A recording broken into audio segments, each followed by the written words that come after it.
The blood on her hands had dried 3 days ago, but Juniper Adams could still feel it burning into her skin as she stumbled into Pinos Altos, New Mexico, with nothing but the clothes on her back and a heart full of terror. The year was 1878, and the small mining town nestled in the mountains seemed like the kind of place where a woman could disappear, which was exactly what she needed after what she had done to escape the monster she had married. She had killed him, stabbed him with his own hunting knife while he slept off another whiskey-fueled rage, and then she had run, knowing that his brothers would come for her with ropes and questions she could never answer without damning herself to a noose. The main street of Pinos Altos was dusty and loud, with the sounds of miners finishing their shifts, their voices carrying through the warm afternoon air as they headed toward the saloons that lined the road. Juniper kept her head down, her dark hair falling across her face to hide the bruises that still marked her cheekbone and jaw. She was 22 years old and felt ancient, worn down by 3 years of marriage to Samuel Thorne, a man whose cruelty had known no bounds. Her past was a prison she had broken out of once, and she would die before she let anyone drag her back. She needed work, needed food, needed somewhere to sleep that did not involve the cold ground and the constant fear of discovery. Her stomach cramped with hunger as she passed a general store, and she forced herself to keep walking, knowing she had no money to spend. At the end of the street, she saw a small restaurant with a hand-painted sign that read Maria's Kitchen, and something about the warm light spilling from its windows made her stop. Inside, the smell of cooking beans and fresh tortillas made her dizzy with want. An older Mexican woman with kind eyes and gray-streaked hair looked up from where she was wiping down tables. "Can I help you, daughter?" she asked in accented English, her gaze taking in Juniper's disheveled appearance with concern rather than judgment. "I need work," Juniper said, her voice hoarse from disuse. "I can cook, clean, anything you need. I'm a hard worker, I promise." Maria studied her for a long moment, and Juniper held her breath, waiting for the questions that would surely come. Instead, the woman nodded slowly. "You running from something?" Juniper's heart hammered, but she met the woman's eyes. "Yes." "He hurt you?" Maria gestured to the bruises. "Yes." "He following you?" "His brothers might be." Maria nodded as if this made perfect sense. "You can work for room and board until you save enough for something better. I have a small room in the back. The work is hard, the hours are long, and I do not tolerate laziness or stealing." "Thank you," Juniper breathed, feeling tears prick her eyes for the first time since she had fled. "Thank you so much. Do not thank me yet. Go wash up in the back and then come help with the dinner rush. We will talk more later." That first night, Juniper worked harder than she ever had in her life, serving plates of food to miners and cowboys who barely looked at her face, which suited her fine. Her arms ached, her feet throbbed. But it was honest work, and when Maria finally sent her to bed, well past midnight with a plate of leftover food, Juniper felt something she had not experienced in years. Hope. The days blurred together in a rhythm of work that kept her hands busy and her mind from dwelling on the blood and the terror. She woke before dawn to help Maria prepare for breakfast, spent the day cooking and serving, and fell into bed each night, too exhausted to dream. The bruises faded from her face, and slowly the tightness in her chest began to ease, though she still jumped at loud noises and kept watch on the street outside, waiting for familiar faces that never came. It was 3 weeks after her arrival that Granger Zimmerman first walked into Maria's kitchen.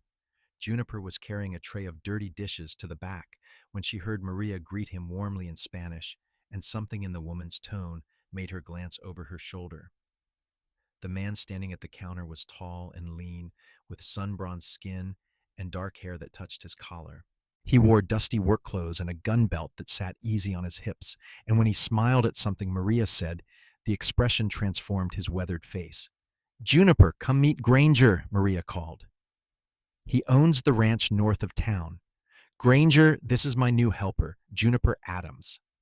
Juniper set down her tray and approached slowly, keeping her eyes lowered. "Pleased to meet you, sir." "Just Granger is fine," he said, and his voice was deep and warm, with a hint of something southern in its drawl. Maria's been telling me she finally found someone who can keep up with her. That's high praise. I do my best, Juniper murmured, still not quite meeting his eyes. She felt him studying her, but when she finally dared to look up, there was no suspicion in his gray eyes, only a quiet curiosity and something that might have been kindness.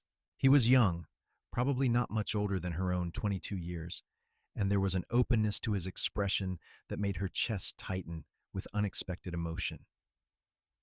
Well, I'll take my usual to go, Maria, he said, turning back to the older woman.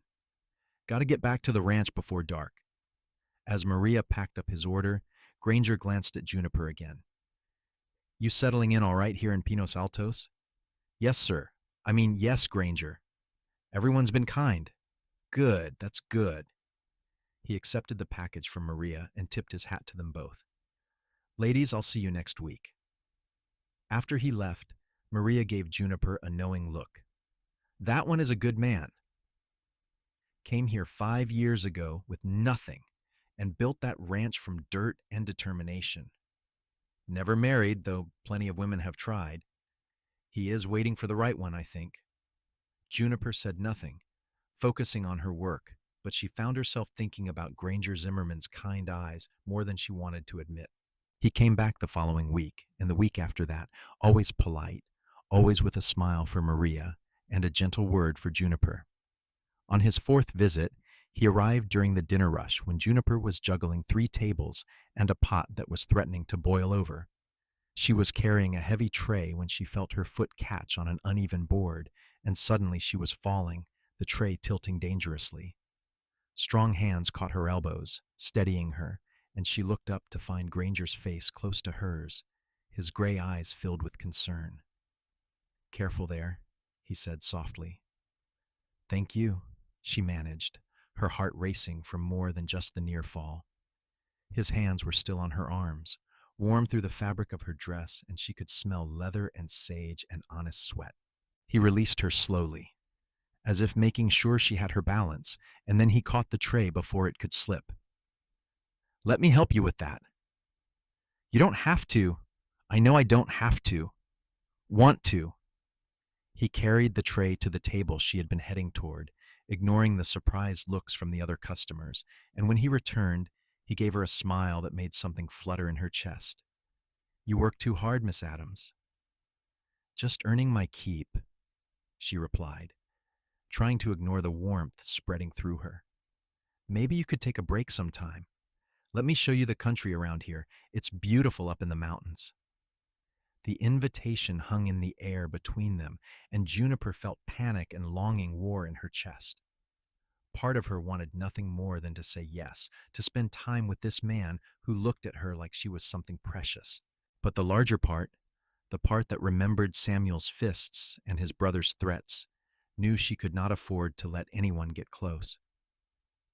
I don't think that would be appropriate, she said quietly. All right, Granger said, and there was no anger in his acceptance, only a gentle understanding that made her want to cry. But if you change your mind, the offer stands. After that, their interactions took on a different quality.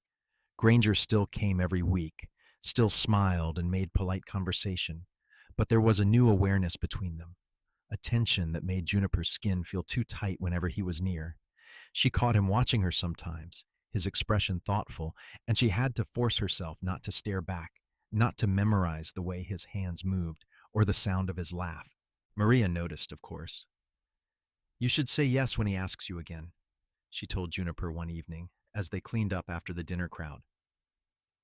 That man is interested, and he is one of the good ones. I can't, Juniper said, scrubbing a pot with more force than necessary.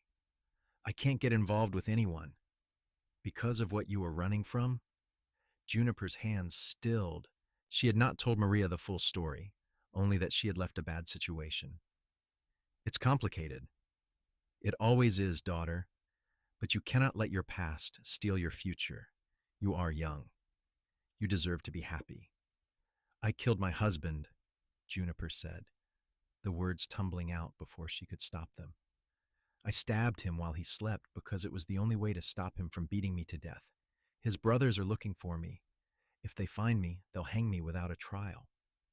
So no, Maria, I cannot go riding in the mountains with a kind cowboy, because if I do, I will only bring danger to his door. The silence that followed was deafening. Juniper kept her eyes on the pot, waiting for Maria to tell her to leave, to say she wanted no part of a murderer's company. Instead, the older woman's hands came to rest on her shoulders. Look at me, Juniper. Slowly, Juniper raised her head. Maria's eyes were wet with tears, but her expression was fierce. You did what you had to do to survive. That is not murder. That is justice. And anyone who says different does not know what it is to live with a monster. The law won't see it that way. Then we make sure the law does not find you. How long ago did this happen? Almost 2 months now. And you have heard nothing? Seen nothing? No, but that doesn't mean they've stopped looking. Maria nodded slowly. Then we are careful, but we do not stop living. You hear me? You have been given a second chance at life. Do not waste it by hiding in fear. The words stayed with Juniper through the following days, circling in her mind like birds. She wanted to believe Maria was right, wanted to imagine a future that held more than constant vigilance and loneliness. But she had seen the hate in Samuel's brother's eyes at the wedding, had heard them talk about women like they were property to be owned and controlled. They would not forgive her for taking what they saw as theirs. When Granger came in the next week, Juniper found herself watching him more openly, noting the way he treated Maria with respect, the way he thanked her for his meal and left a generous payment. He caught her staring and raised an eyebrow, a small smile playing at his lips. Something on your mind, Miss Adams? She should have said no, should have turned away, but instead, she heard herself ask, "Why do you come here every week? There are other places to eat in town." "Best food in Pinos Altos," he said promptly, but his eyes held a warmth that suggested there was more to it than that. "And the company's nice." "The company," she repeated softly. "Yes, madam, though one member of the company seems determined to keep her distance. Maybe she has good reason." "Maybe she does," Granger agreed. "But maybe those reasons aren't as solid as she thinks. Maybe she deserves a chance at something better than whatever she's running from." Juniper's throat tightened. "You don't know anything about me. I know you work harder than anyone I've seen. I know you're kind to Maria, even when you're exhausted. I know you jump every time the door opens, like you're expecting trouble. And I know that someone hurt you badly enough to put fear in your eyes that shouldn't be there." He leaned forward slightly, his voice dropping. "I also know that I'd like to get to know you better if you'll let me." "It's not safe," she whispered. "For you or for me? Both. Let me worry about me. As for you..." He reached into his pocket and pulled out a small piece of paper, which he set on the counter between them. "That's directions to my ranch. If you ever need help, for any reason, you come find me. Day or night, it doesn't matter. You'll be safe there." Before she could respond, he tipped his hat and left, leaving her staring at the paper like it was a lifeline thrown to a drowning woman. That night, she lay in her small room and thought about Granger's offer. She had been alone for so long, first in her marriage and then in her flight, that she had forgotten what it felt like to have someone care about her well-being. The feeling was terrifying and wonderful in equal measure, and she did not know what to do with it. The decision was made for her 2 days later when a stranger walked into Maria's kitchen during the lunch rush. He was tall and broad-shouldered, with cold blue eyes that swept the room before landing on Juniper. Recognition did not flash across his face, but something about the way he stared made her blood run cold. "Can I help you?" Maria asked, stepping between him and Juniper with a mother's protective instinct. "Just looking for someone," the man said, his voice a low rumble. "Woman in her 20s, dark hair, probably bruised up when she got here. Might be using a different name. She's wanted for murder back in Texas. Juniper's heart stopped. Texas. Samuel's family had connections there, had cousins and friends who owed them favors. She should have known they would spread the word, should have run farther. No one like that here, Maria said firmly. Just me and my daughter working this place. The man's eyes slid back to Juniper, who kept her face carefully blank, even as panic screamed through her veins. Your daughter, huh? Funny, she doesn't look Mexican. Her father was white, Maria said, without missing a beat. Now you want to eat or you want to leave? Because I have customers waiting. For a long moment, the man just stared at Juniper, and she could see the wheels turning in his head, measuring, calculating. Then he smiled, and it was a terrible thing. I'll be around, he said, asking questions. The woman's dangerous. Killed her husband in cold blood. There's a reward for information leading to her capture. After he left, Juniper stood frozen, her hands trembling so badly she had to grip the counter to stay upright. Maria came to her immediately, her face tight with worry. You need to go to Granger, she said urgently. Now before that man comes back with others. I can't bring this to his door, Maria. I can't. You can, and you will, because that man is not going to stop. And Granger is your best chance at protection. He has land, has men working for him, and he cares about you. Let him help. What about you? What if they come back? I will tell them you left, headed west. They will believe me. But you need to go now, daughter, before it is too late. Juniper wanted to argue, wanted to protest that she had brought enough trouble into the world without adding to it. But the memory of the stranger's cold eyes and the promise of a rope around her neck made the decision for her. She hugged Maria tightly, fighting back tears, and then she slipped out the back door and into the afternoon heat. The directions to Granger's ranch were burned into her memory from the hours she had spent staring at them. She walked quickly, keeping to the side streets and avoiding the main road where the stranger might be asking his questions. The ranch was north of town, up into the foothills where the pines grew thick and the air was cooler. Her legs ached by the time she saw the wooden gate with a Z carved into the crossbar, and she was breathing hard from fear as much as exertion. The ranch house was modest, but well built, with a wide porch and a corral where several horses grazed. She could see a barn and a few outbuildings, and smoke rising from the chimney. As she approached the house, a dog began barking, and moments later the door opened and Granger stepped out, his hand moving automatically to the gun at his hip before he recognized her. Juniper? He was down the porch steps in an instant, his face creased with concern. What's wrong? What happened? I'm sorry, she gasped, the words tumbling over themselves. I'm so sorry, I shouldn't have come, but Maria said to come here, and there was a man, and he's looking for me, and I didn't know where else to go. Hey, slow down. His hands came to rest on her shoulders, steadying her just like he had that day in the restaurant. Take a breath, you're safe here. Just tell me what happened. So she did. The whole story came pouring out. Samuel and his cruelty, the years of beatings and degradation, the night she had finally fought back, the flight across state lines, and the constant fear. She told him about the stranger in the restaurant and the reward and the certainty that Samuel's brothers would not rest until she was dead. By the time she finished, tears were streaming down her face, and Granger's expression had gone hard as stone. You're not going back, he said, and there was steel in his voice. Not to them, not to Texas, not to a rope. You hear me? You're staying here where I can protect you. You don't understand what you're offering to take on, Juniper said desperately. These men, they won't care about your property or your rights. They'll come with guns and accusations. Let them come. I've got friends in this town, including the sheriff.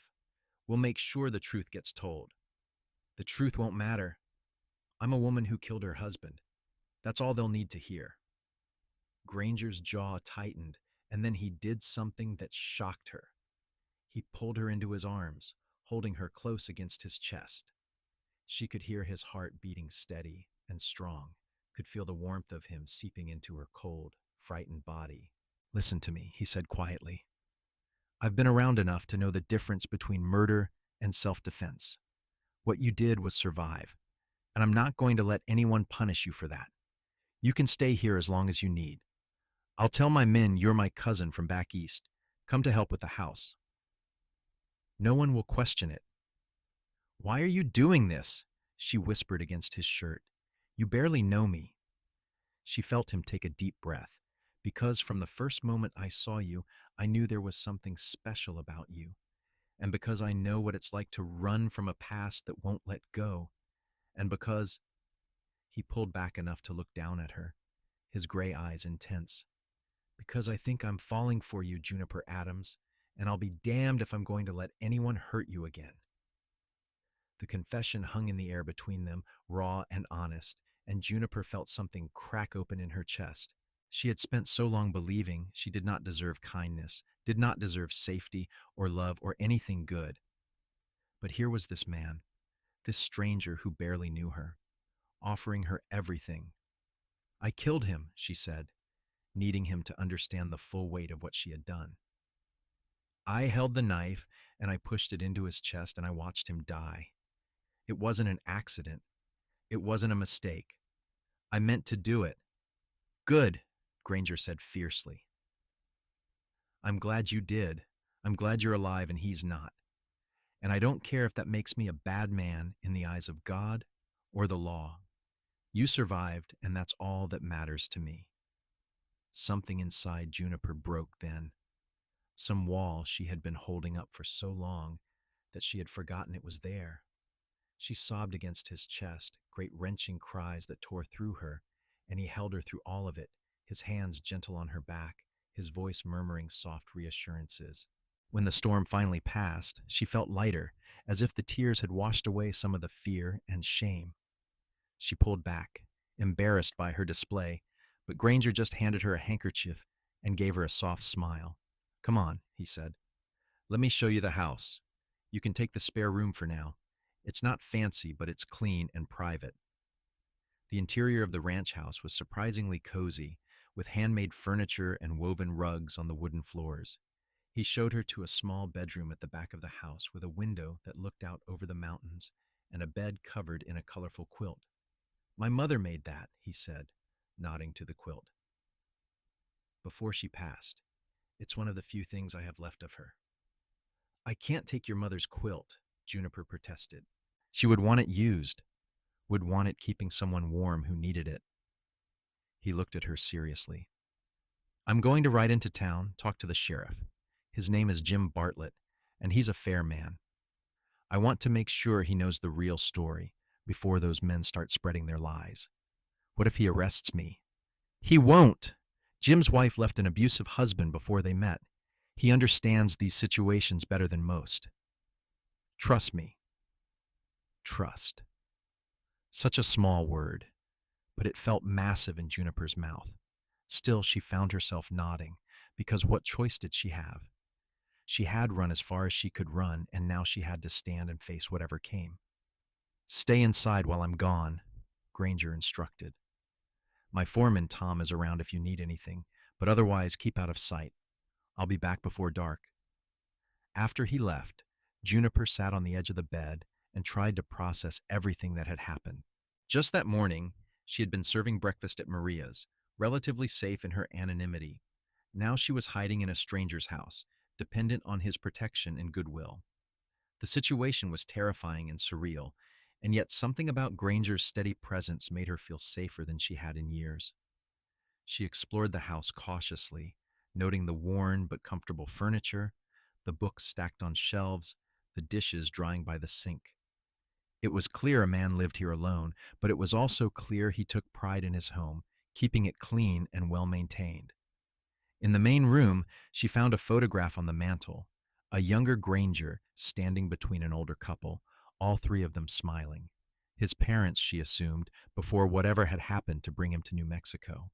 The sun was sinking toward the horizon when she heard hoofbeats approaching. She tensed, moving to the window, but relaxed when she recognized Granger's tall form. He was not alone. Another man rode beside him, wearing a star on his vest. The sheriff. Panic fluttered in her chest, but she forced herself to stay calm as they dismounted and approached the house. Granger caught sight of her through the window and gave her a reassuring nod. Juniper, this is Sheriff Bartlett, he said as they entered. Jim, this is Juniper Adams. The sheriff was a middle-aged man with kind eyes and a weathered face. He removed his hat and nodded politely. Miss Adams, Granger's told me your story. I want you to know I'm not here to arrest you. You're not? She said faintly. No, madam. From what Granger says, you acted in self-defense against a man who was trying to kill you. That's not murder in my book, but I need to hear it from you, need to know the whole truth so I can figure out how to handle these men who are looking for you. So Juniper told her story again, this time with more details about the years of abuse, the broken bones and black eyes, the times Samuel had threatened to kill her if she ever tried to leave. She told the sheriff about the night she had finally fought back, how Samuel had beaten her so badly she could barely see, how she had grabbed the knife from the table when he turned away, certain that if she did not act, she would not survive until morning. Sheriff Bartlett listened without interruption, his expression growing grimmer with each word. When she finished, he was quiet for a long moment. Samuel Thorne, he said finally. I know the name. His family's got a reputation in Texas for being mean and lawless. They've been in trouble with the law before, but they've got money and connections that keep them out of jail. He looked at her directly. If you go back there, Miss Adams, you won't get a fair trial. His family will make sure of that. So what do I do? Juniper asked. You stay here, under Granger's protection. If anyone comes asking, I'll tell them I investigated and found no evidence of a woman matching that description. As far as I'm concerned, Juniper Adams is Granger's cousin from Colorado, come to help him with the ranch. That's the story, and that's what I'll swear to if anyone asks. You'd lie for me? Juniper whispered. I'd tell the truth for you, madam. The truth is that you defended your life, and that's not a crime in my territory. The lie is what those men are spreading about you being a murderer. He settled his hat back on his head. Granger, you keep her close. If anyone comes around causing trouble, you send for me immediately. I will, Granger promised. After the sheriff left, Juniper sank into a chair, her legs suddenly weak. I can't believe he's helping me. Jim's a good man, Granger said. And he meant what he said. You're safe here, Juniper. We're going to make sure of it. Over the following days, Juniper settled into life at the ranch with a caution that gradually gave way to a tentative peace. Granger introduced her to his small crew as his cousin from Colorado, and the men accepted the story without question. She made herself useful, cooking meals and keeping the house in order, grateful to have purpose and work to fill her days. Granger was unfailingly kind and respectful, never pushing her to talk when she needed silence, never making her feel like a burden. He showed her the ranch, teaching her about the cattle and horses he raised, pointing out the wildlife in the mountains. Slowly, carefully, they built a friendship that felt solid and real. But there was more than friendship growing between them, and both of them knew it. Juniper caught him watching her with an expression that made her heart race. She found herself listening for his footsteps, looking forward to meals they shared at the end of long days. When their hands brushed accidentally, she felt electricity jump between them, and the air in the house seemed to grow thick with unspoken want. 3 weeks after her arrival, Granger came in from the evening chores to find her preparing dinner, humming softly to herself. He stopped in the doorway watching her, and when she turned and saw him, something in his expression made her breath catch. What? She asked, suddenly self-conscious. You look happy, he said simply. It's the first time I've seen you look truly happy. I am happy, she admitted, surprising herself with the truth of it. For the first time in longer than I can remember, I feel safe, feel like I can breathe. He crossed the room slowly, giving her time to move away if she wanted, but she stood her ground, her heart hammering as he stopped in front of her. Juniper, he said quietly. I meant what I said that first day. I'm falling for you. Have been since the moment I met you. And I know the timing is terrible. Know you probably don't want to hear this right now, but I can't keep pretending I don't feel it. Granger, you don't have to say anything, he continued. I just needed you to know, needed you to understand that this isn't just about protecting you. I want you here, want you in my life, in my home, in my... He stopped, swallowing hard. In my heart. Juniper felt tears prick her eyes, but for once, they were not tears of fear or pain. I'm damaged, she whispered. Broken. I don't know if I can be what you need. You're not broken, you're scarred, and that's different. Scars are proof that you survived, that you fought and won.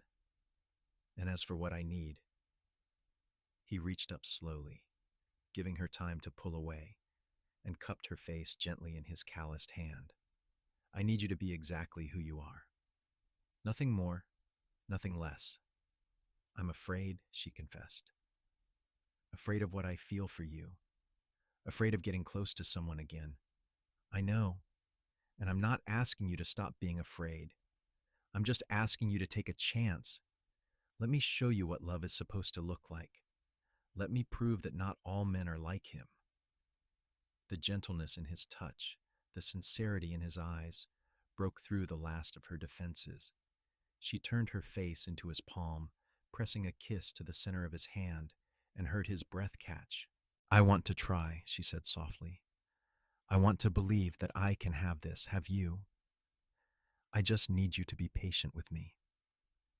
I've got all the patience in the world, darling, he murmured, and then slowly, carefully, he leaned down and kissed her. It was nothing like the rough, demanding kisses Samuel had forced on her. This was gentle and questioning, a request rather than a demand. Juniper melted into it, her hands coming up to grip his shirt, and when she opened her mouth under his, the kiss deepened into something that made her knees weak and her heart sore. When they finally broke apart, both of them were breathing hard, and Granger rested his forehead against hers with a shaky laugh. I've been wanting to do that for months. Only months? She teased, feeling lighter than air. All right, since the first time I saw you. You happy now? Yes, she said, and realized it was true. I'm happy. Their relationship deepened after that, growing slowly like a plant in good soil. Granger courted her properly, taking her on rides through the mountains, sharing his dreams for the ranch's future, listening to her talk about the woman she wanted to become. He never pushed for more than she was ready to give, never made her feel rushed or pressured. When she woke from nightmares of Samuel's face looming over her, he held her until the shaking stopped, his presence a solid anchor in the darkness. A month after their first kiss, trouble arrived in the form of 3 men riding up to the ranch. Juniper saw them from the kitchen window and recognized the build and bearing of Samuel's oldest brother, Marcus Thorne. Terror seized her throat, and she called for Granger, who came running with his rifle in hand. Stay inside, he ordered, his voice hard. Don't let them see you. She watched from behind the curtain as Granger met the men in the yard, his rifle held casually but ready. Marcus Thorne was a big man, hard-faced and cold-eyed, and the 2 men with him had the look of hired guns. Help you, gentlemen? Granger asked, his tone polite but not friendly. Looking for a woman, Marcus said, his voice carrying clearly in the still air. Dark-haired, young, probably using a false name. She murdered my brother and ran. Someone said they saw a woman matching her description around these parts. Haven't seen anyone like that, Granger replied easily. Just me and my crew here, and my cousin who's been helping with the house. Your cousin, huh? Funny, because the woman I'm looking for is exactly the right age to be someone's cousin. Marcus leaned forward in his saddle. I'd like to meet this cousin of yours. She's not receiving visitors today. That wasn't a request, Cowboy. The air went tense, and Juniper saw Granger's grip tighten on the rifle. And I'm not asking for your permission. This is my land, and you're not welcome here. I suggest you move along before there's trouble. One of the hired guns reached for his weapon, but Marcus held up a hand, stopping him. I'm going to be real clear with you. Friend, the woman we're looking for is a murderer. There's a warrant for her arrest, and anyone harboring her is breaking the law. If you know where she is, you better speak up now. And I'm going to be real clear with you, Granger shot back. I don't know anything about any murderer, and I don't appreciate you coming onto my land making threats. Now you've got about 10 seconds to turn those horses around before I decide you're trespassing, and act accordingly. For a long moment, Marcus just stared at him, measuring. Then he smiled, and it was a terrible thing. You're protecting her. I can see it. That's all right. We'll be watching. And when we catch her, and we will catch her, anyone who helped her is going to answer for it. Get off my land, Granger said coldly. The men left, but Juniper knew it was not over. She came out onto the porch as Granger watched them ride away, his face tight with anger. They're not going to stop, she said quietly. No, they're not. He turned to her and his eyes were fierce. But neither am I. We need to talk to Jim, see what legal options we have. And I'm going to reach out to some friends, make sure we've got backup if those men try anything.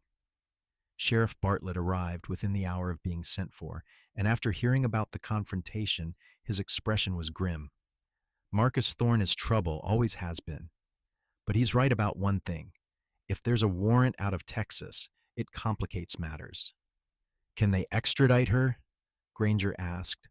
They can try, but it takes time and paperwork, and I can make that process very slow if I need to. The question is what they'll do in the meantime. Men like that don't always wait for the law. You think they'll try to take her by force? I think it's a possibility we need to prepare for. The sheriff looked at Juniper. Miss Adams, I need you to tell me honestly. Is there anyone who can testify to what your husband did to you? Any witnesses to the abuse? Juniper thought hard. There was a doctor back in our town. He set my arm once after Samuel broke it. And the preacher's wife, she saw the bruises more than once. But I don't know if they'd be willing to speak against the Thorns. The family has a lot of power there. It's worth reaching out, the sheriff said.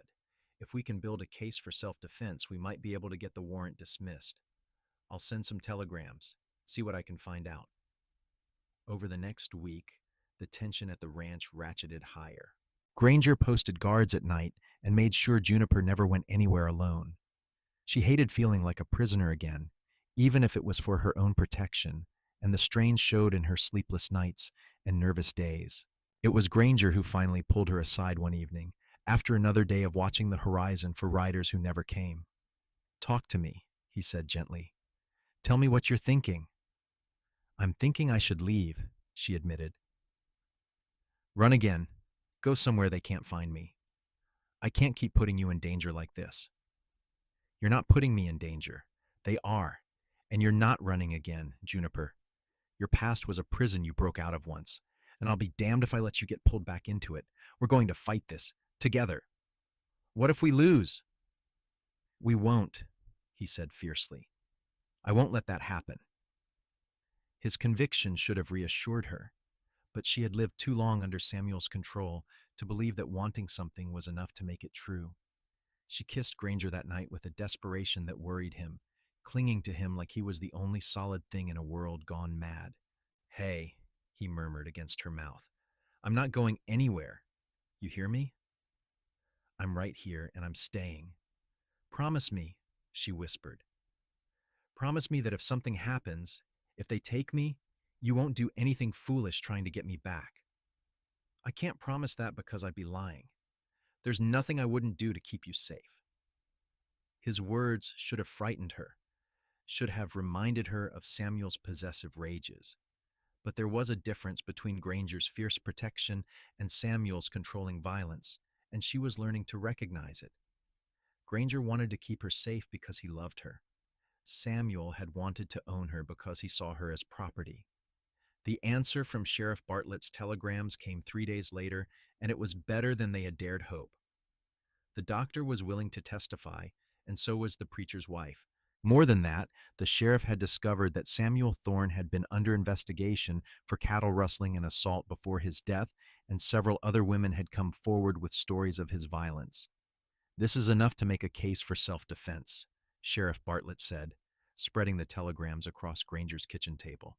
"We can fight the extradition, argue that you feared for your life with good reason. It's not a guarantee, but it's better than nothing." "What about the Thorns?" Juniper asked. "They're not going to accept this." "No, they're not, which is why I've asked for federal marshals to come down and handle the situation. If the Thorns try anything while the marshals are here, they'll be the ones facing arrest." It was a thin hope, but hope nonetheless. Juniper clung to it through the days that followed, as they waited for the marshals to arrive. She and Granger grew closer still, their relationship deepening in the pressure cooker of fear and uncertainty. They talked late into the night, sharing their pasts and their dreams, building something solid that could weather any storm. "When this is over," Granger said one night, as they sat on the porch watching the stars, "I want to marry you, if you'll have me." Juniper's heart stuttered. "Granger, I know it's fast. I know you've barely had time to breathe, let alone think about a future. But I love you, Juniper Adams. I love your strength and your courage and the way you keep fighting even when you're scared. I want to spend the rest of my life showing you what love is supposed to be." Tears streamed down her face, but this time they were tears of joy. "Yes," she whispered. "Yes, I'll marry you. When this is over, when I'm finally free, I'll marry you and spend the rest of my life being grateful I found you." He kissed her then, deep and thorough, and she lost herself in the taste of him, the feel of his arms around her. For the first time since she had fled Texas, she let herself believe in a future that held more than fear. The federal marshals arrived a week later, two hard-eyed men who listened to the full story and examined the evidence Sheriff Bartlett had compiled. They agreed that Juniper had a strong case for self-defense, and they set about building a legal strategy that could get the murder warrant dismissed. But before any of that could happen, Marcus Thorne made his move. It was just after dawn when Juniper woke to the sound of breaking glass. She sat up in bed, her heart pounding, and heard shouts from outside the house. Granger was already up, pulling on his pants and grabbing his rifle. "Stay here," he ordered, but she ignored him, following him to the front of the house. Through the window, she could see at least a dozen men surrounding the ranch, all of them armed. Marcus Thorne sat on his horse in the middle of the yard, and his voice carried clearly as he shouted toward the house. "Send out the murderer, Zimmerman, and no one else has to get hurt. This is your last chance." Granger's jaw was tight as he checked his rifle. "Like hell I'm giving you anything, Thorne." "Then we're coming in." What followed was chaos. The hired guns began shooting at the house, shattering windows and pocking the walls with bullet holes. Granger returned fire, and Juniper heard his men shouting from the bunkhouse as they grabbed their own weapons. She ducked low, her heart racing, as bullets whizzed overhead. The fight was brutal and terrifying, but Granger's crew were loyal and skilled, and they held their ground. More importantly, the sound of gunfire brought Sheriff Bartlett and the federal marshals racing from town, their arrival turning the tide decisively. "Throw down your weapons!" one of the marshals shouted. "You're all under arrest for assault and attempted kidnapping." Some of Marcus's hired guns surrendered immediately, but Marcus himself made a run for it, spurring his horse toward the open range. Granger was out the door in an instant, mounting his own horse and giving chase, and Juniper's scream of protest died in her throat as she watched him disappear. The next 20 minutes were the longest of her life. She paced the porch, ignoring the marshal's attempts to question her, her eyes fixed on the horizon. When she finally saw two riders approaching, her heart nearly stopped until she recognized Granger's tall form. Marcus Thorne rode in front of him, hands bound and face twisted with rage. Granger dismounted and pulled Marcus down, handing him over to the marshals without ceremony. Then he turned to Juniper, who flew down the porch steps and into his arms. "Don't you ever do that again," she gasped against his chest. "Don't you ever scare me like that." "Had to make sure he couldn't hurt you," Granger murmured into her hair. Had to make sure it was over. It is over, one of the marshals confirmed, approaching them. Marcus Thorne is going to face charges for this attack, and once we present your evidence about your husband, Miss Adams, I'm confident the murder warrant will be dismissed. You're free. Free. The word echoed in Juniper's mind, so foreign and wonderful that she could barely comprehend it. She looked up at Granger, saw the love and relief in his eyes, and something inside her finally, truly relaxed. It's over, she whispered. It's really over. It's over, he confirmed, and kissed her forehead gently. You're safe now. You're free, and you're mine if you still want to be. I want to be, she said fiercely. I want to be yours, and I want you to be mine, and I want to start the life we talked about. The legal process took several more weeks, but in the end, the marshals were as good as their word. With the testimony from the doctor and the preacher's wife, combined with the evidence of Samuel's previous violence, the judge dismissed the murder warrant and declared that Juniper had acted in self-defense. The Thorne family's influence did not extend to New Mexico, and without it, their case crumbled. Marcus Thorne was sentenced to prison for the attack on Granger's ranch, and his remaining brothers were warned that any further attempts to harass Juniper would result in their own arrests. It was the closure Juniper had never thought she would get, and the relief of it made her feel weightless. 3 months after the attack, on a bright autumn day with the aspens turning gold in the mountains, Juniper Adams became Juniper Zimmerman in a small ceremony at the church in Pinos Altos. Maria was there, crying happy tears, and Sheriff Bartlett stood up as Granger's best man. It was simple and perfect, and when Granger kissed her at the altar, Juniper felt like she was finally, truly free.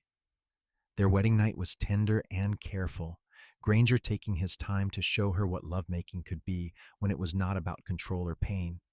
He worshipped her body with a patience that made her cry, and when they finally came together, it felt like a healing, a reclaiming of something Samuel had tried to destroy.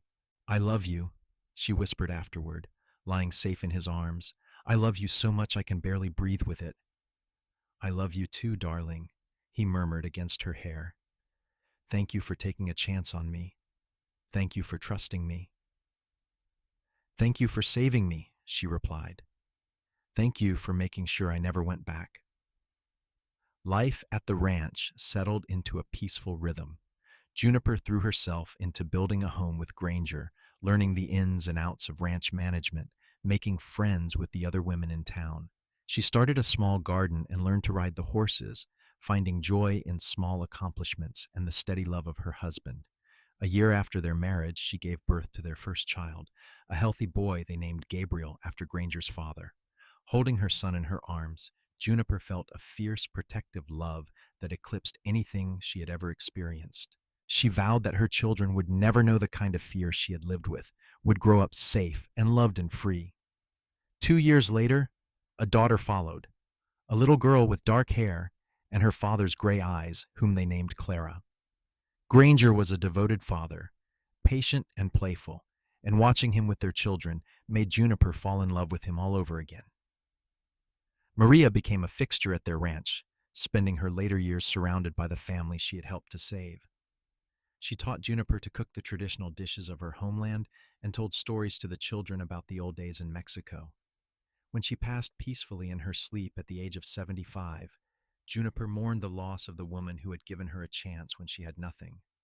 The years rolled by, marked by the changing seasons and the growing children. Gabriel grew tall and serious like his father, while Clara was spirited and adventurous, always getting into mischief. They added a third child to their family, another boy they named Matthew, and the ranch house that had once felt so large and empty was now filled with laughter and life. Juniper never forgot where she had come from, never forgot the dark years that had shaped her. But she also never let that past define her future. She became a voice for other women fleeing violence, working with Sheriff Bartlett to create safe passages for those who needed to escape dangerous situations. The ranch became a known refuge, a place where frightened women could find shelter and support as they built new lives. Granger supported her work completely, proud of the woman his wife had become. Together, they created something larger than themselves, a legacy of compassion and strength that would outlive them both. On their 20th wedding anniversary, Granger and Juniper rode up into the mountains to the spot where he had first told her he loved her. Their children were nearly grown now, Gabriel preparing to take over more responsibility on the ranch, Clara talking about becoming a teacher, and Matthew already showing signs of his father's way with horses. "Do you ever regret it?" Granger asked as they sat on a blanket watching the sunset paint the sky in shades of gold and pink. "Taking a chance on a broken cowboy with more heart than sense?" Juniper laughed and leaned against his shoulder. "You weren't broken. You were exactly what I needed, and no, I don't regret a single moment. You saved my life, Granger, not just from Samuel and his brothers, but from the fear and the shame and the belief that I didn't deserve better. You showed me what love really is. You saved my life too," he said quietly. "This ranch was just a place before you came. You made it a home, made me a better man, made me happier than I ever thought possible." They sat in comfortable silence, watching the light fade from the sky, and Juniper thought about the long road that had brought her here. The pain and the terror of those early years would always be part of her story, but they were no longer the whole story. She had escaped, had survived, had thrived. Her past was a prison she had broken out of once, and thanks to the cowboy who had loved her, she had never gone back. The stars began to appear overhead, bright and infinite, and Juniper tilted her head back to watch them emerge. She thought about the frightened woman who had stumbled into Pinos Altos with blood on her hands and terror in her heart. That woman had been looking for a place to hide, but she had found something infinitely better, a place to heal, a man to love, and a future worth living. "What are you thinking about?" Granger asked, pressing a kiss to the top of her head. "How grateful I am," Juniper said softly. "How lucky I am to have found you, to have this life, to have our children and our home and our love. I used to think I would spend the rest of my life running and hiding. Instead, I get to spend it here with you, watching our family grow and knowing I'm safe." "You're safe," Granger confirmed, his arms tightening around her. "You're loved, and you're never going to be alone again. I promise you that." It was a promise he kept for the rest of their long, happy lives. They grew old together on the ranch, their love deepening with each passing year. They celebrated the marriages of their children, welcomed grandchildren with open arms, and built a legacy that extended far beyond cattle and land. When Granger passed away at the age of 78, surrounded by his family, Juniper held his hand and whispered her love one last time. She grieved deeply, but she did not break, because he had taught her strength, had shown her that she was capable of surviving anything. She lived another 6 years without him, spending her time with her grandchildren and continuing the work they had started together. When she finally passed peacefully in her sleep at the age of 84, her children found a letter she had written to be read after her death. In it, she told the full story of her first marriage and her escape, wanting her descendants to know the truth of where they had come from. She wrote about the darkness of those early years, but also about the light that had followed. She wrote about Granger and his unwavering love, about the ranch that had become a sanctuary, about the life they had built together from the ashes of her past. "I want you to know," the letter concluded, "that no matter how dark things seem, there is always hope. There is always a chance for a new beginning, a better life, a love that heals instead of harms. Your grandfather showed me that. He saved me when I had given up on being saved, and he loved me when I thought I was unlovable. Because of him, I got to live a life I never dreamed possible. Because of him, you all exist. Never forget that love has the power to change everything, to break chains and build bridges and turn prisons into palaces. And never forget that you are stronger than you know, braver than you believe, and worthy of a love that lifts you up instead of tearing you down." That is the legacy I leave you, along with all my love. The letter was framed and hung in the ranch house that had been their home, a reminder to future generations of the love story that had started it all. The ranch continued to be a refuge for women in need, the tradition carried on by Juniper's children and grandchildren and great grandchildren. The name Zimmerman became synonymous with compassion and courage in that part of New Mexico, a legacy that would endure for over a century. And if sometimes, on quiet evenings, when the light slanted just right through the windows, visitors to the old ranch house swore they could feel the presence of two spirits standing close together, hands clasped, looking out over the land they had loved. Well, perhaps some love stories were too powerful to ever truly end. Perhaps some bonds were strong enough to transcend even death itself. In the mountains above Pinos Altos, where the aspens turned gold each autumn and the stars shone bright in the endless sky, the story of Juniper and Granger lived on, a testament to the power of love to heal, to save, and to transform even the darkest past into a future filled with light.